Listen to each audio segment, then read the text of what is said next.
With us today are men and women of many different religious traditions from many different countries. But what you have in common is each of you has suffered tremendously for your faith.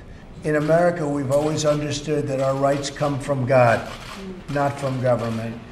In our Bill of Rights, the first liberty is religious liberty. Each of us has the right to follow the dictates of our conscience and the demands of our religious conviction.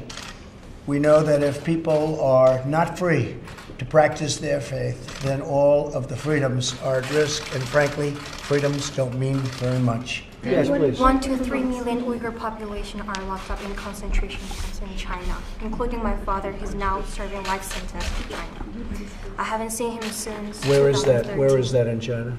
That's in the west part of China. The region in Chinese is called Xinjiang. Yeah. We call it Uyghur region. So far we have How long has your father been gone? He has been in jail for 5 years, and we don't know how long he will still be in there.